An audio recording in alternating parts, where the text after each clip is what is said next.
everyone, and welcome to Journey with the Kellers. My name is Amanda Keller, and today we are back in the Keller kitchen. So today we are going to be making something from the Encanto cookbook. Today's recipe is cheesy arepas, or arepas con queso. Okay, and I'm not sure if I'm saying, I think it's arepas. I may be wrong. But anyways, okay, so this seems like a pretty simple recipe, but there are two different ways to cook them at the end. One is by either putting them on the grill or a large pan. The other way is by putting them in the oven. So if you're wanting to put them in the oven, go ahead and preheat the oven to 350 degrees, okay? All right, so the first thing that we are going to do is we are going to put 1 cup of pre-cooked white cornmeal into the bowl. And by the way, this makes, it says about 6 arepas or arepas. I'll figure it out. Okay, so you got 1 cup of pre-cooked white cornmeal. You've got 1 cup of hot water that's almost boiling, okay? There you go. You've got 4 tablespoons of butter that have been softened. And there we go. Actually put mine in the microwave to soften it up a little bit more, and it might have softened a little too bit. That's okay. All right, let me wipe my hands off because now they are a greasy mess.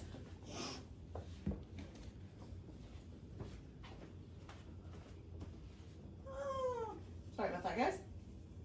There we go. Okay, so then you're also going to need a half a teaspoon of salt, okay? Half a teaspoon right here.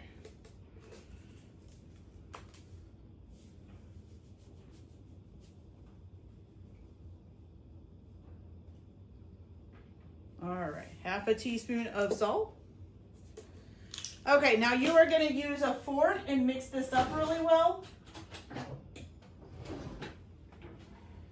So just to mix it for about 30 seconds. And you want all of the ingredients to be hydrated, and it should form kind of like a paste.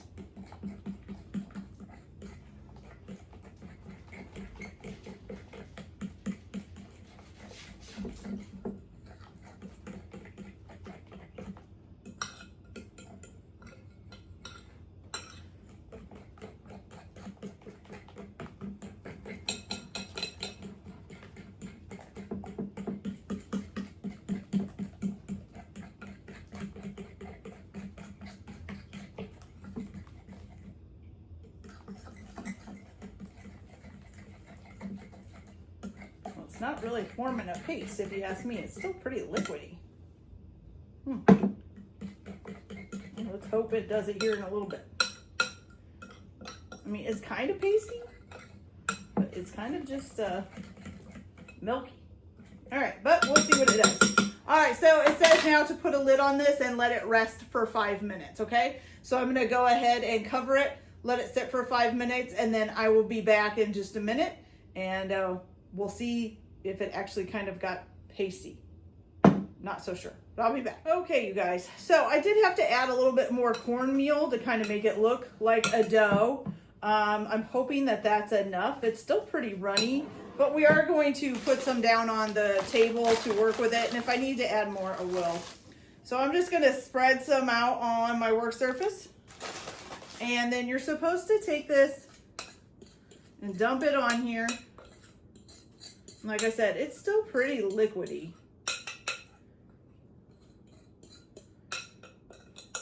And then you're supposed to knead this by hand for about 2 minutes. Yeah, I think that's still too liquidy, you guys. I think I'm gonna have to add some more cornmeal here. I mean, maybe if you, I'm not sure. Because it's supposed to make a smooth ball of dough. This is not a ball of dough. This is still a ball of liquid. Not liquid, but pretty liquidy. So we're just going to add some more cornmeal there.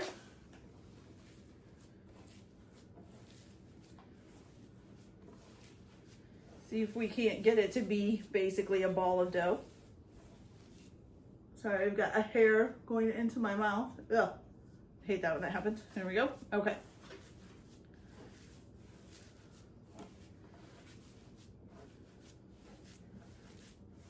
we're getting there. I think I'm gonna add a little bit more. So I would say that this has probably taken close to 2 cups of cornmeal altogether. At least 1.5 cups. But like I said, you know, maybe I didn't get the water hot enough. Maybe it just needs more cornmeal. I'm not sure. So you might have to kind of play around with it a little bit. Okay, so hopefully it'll form. Still a little gushy. Not really forming a ball yet. Still a little too wet, I think. So just a little bit more.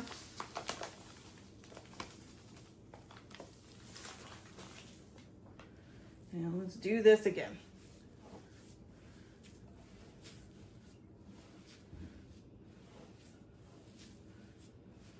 Okay, now we are going to be adding grated cheese to this. So I also want to make sure, you know, I don't want it to be too dry either. Okay. There we go. Now it'll form into a ball of dough, which is what you want. Okay, now let me wash my hands real quick. And then we're going to get the cheese here.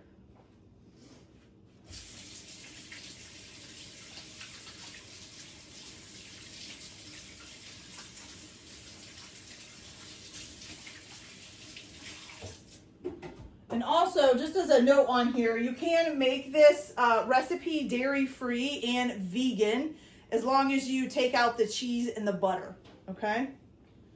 So, that's pretty cool. It does say, too, that we're supposed to use, now you're supposed to add 1/4 of a pound, or about 2/3 of a cup of grated white farmer's cheese. Now, I don't have any, I didn't even see farmer's cheese at my store, but I did have some leftover shredded mozzarella. I know it's not the same, but considering grocery prices right now, I'm okay with using a different kind of cheese. So I'm just gonna put some 2/3 of a cup of shredded mozzarella in there. And you're gonna knead this in.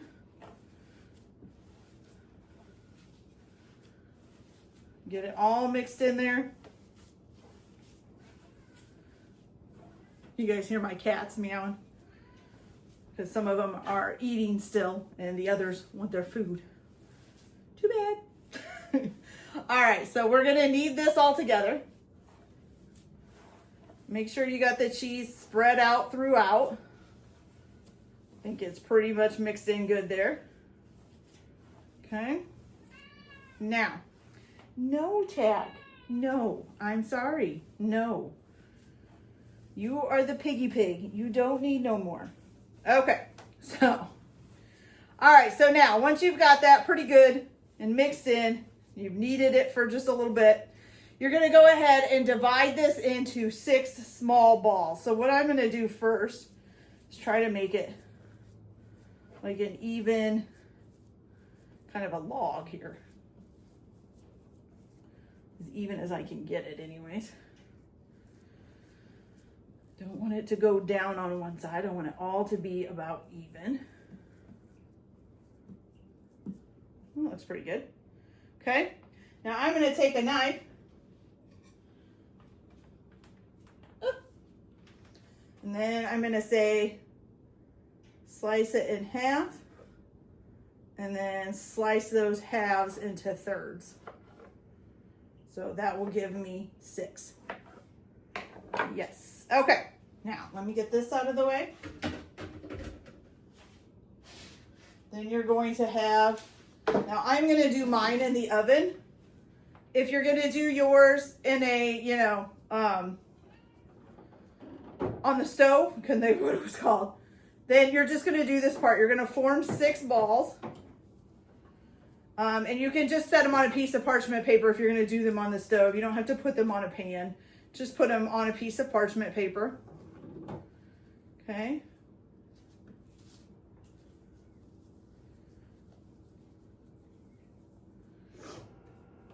And then what you're going to do, oops, once you get these all done and put into 6 balls, then you're gonna go ahead and take like another piece of parchment paper, or you can use saran wrap or plastic wrap if you want to use that instead of parchment paper. Okay, and what you're gonna do is you're gonna smash these between the 2 pieces of paper or plastic wrap into flat disc, okay? And you want them to be, does it give about a 1/2 inch thick, all right? So I'm actually just gonna use my hands to do that. And you know, you can use your hands for the plastic wrap as well, or over the parchment paper, or you can use the flat part of a pan, you know, the flat bottom of a pan, and just press down on these. I'm just going to use my hand. They're not super sticky, so I'm not going to worry about it too much. Little tack. Okay.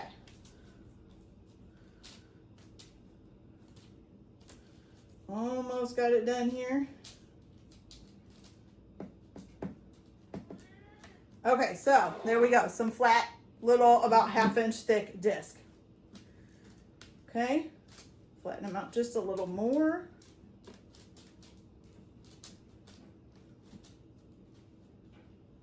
There we go. All right, so now once you have these flattened out, like I said, you can either put about 1 tablespoon of olive oil or 2 tablespoons of butter into a skillet or on a grill. And then you're gonna cook these in the pan over a medium heat for about 3 minutes per side. You want them to be a nice golden brown on both sides, okay? Or you can put them in the oven at 350 degrees and cook them for about 10 minutes, okay? And same thing, they need to be golden brown, okay? Once they're done, you're gonna pull them either out of the oven or off the pan, and you're gonna cut them horizontally in half. Get down! What are you doing? Get down! Down! Oh man, okay. You're gonna cut them horizontally in half, and then you're gonna add a slice of soft cheese, and then that can be either 6 slices of farmer cheese or mozzarella. I actually have some provolone, so that's what I'm using. I'm gonna use some provolone up. So I'm just gonna put 1 piece of provolone on each after I cut them in half, and then stick the half on top. So it's basically gonna be kind of like a little sandwich, okay? And I am gonna also probably slice my pieces of cheese in half too, and set them all on one side, and then put the top on top of it, okay? All right, you guys, so I'm gonna go ahead, cook these for 10 minutes at 350 degrees, get them out when they're nice and golden brown, cut them horizontally, put their pieces of cheese on them, put their tops on them, and then I'll be back to show you guys how they turned out. So I'll be back in just a little bit, you guys. So these are all done. I think they turned out pretty good, although I'm a little bit concerned that they're gonna be a little too dry. I did have to cook them longer than 10 minutes to kind of get them a golden look, and you definitely need to flip them, you know, while you're doing it. Maybe frying them would be better because you'd be able to get them browner quicker, and I don't know, maybe because I mean, they do kind of look dried out, so I'm kind of worried about that. But we're gonna try one here. And like I said, I used provolone cheese instead of farmer's cheese. So hopefully it'll still taste good. And then I use shredded mozzarella as well instead of farmer's cheese. So, but it does say for the slices of cheese that you can use mozzarella or farmer's cheese. So I kind of switched up the mozzarella a little bit, but that's okay. All right, so let's give this a try and see how it tastes.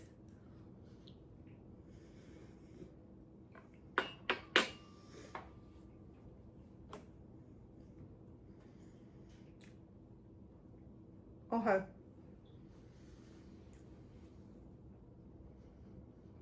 Definitely a little too dry for me. I don't know if that's how they always are. But I think the last time I had these, they seemed kind of dry too. Like I said, and seems kind of salty. Could be the cheese, because they use different cheese from what it says. But it seems kind of salty as well. It's not bad. Definitely not my favorite thing. And like I said, I had this once before, and that time it seemed dry as well. Maybe it's just me. Maybe I'm not cooking them right. I don't know. But, I mean, they're not bad. I could eat them. They're not super bad. It does say that you can serve these by themselves, and you should serve them immediately while they're hot. Or you can also serve them as like part of a breakfast with eggs and juice or coffee or whatever. You know, probably do some sausage or bacon as well. But yeah, they're not bad. Just not my thing, I don't think. And like I said, maybe try, if I fried them in a pan, they might be less dry because they'd get a little more oil added to them. I don't know. But anyways, okay, you guys, so that's it for this video. I hope you liked it. Like and subscribe if you like, or don't if you don't. Everyone have a good day. Enjoy your cooking. Keep your kitchen messy, and we'll see you later. Bye.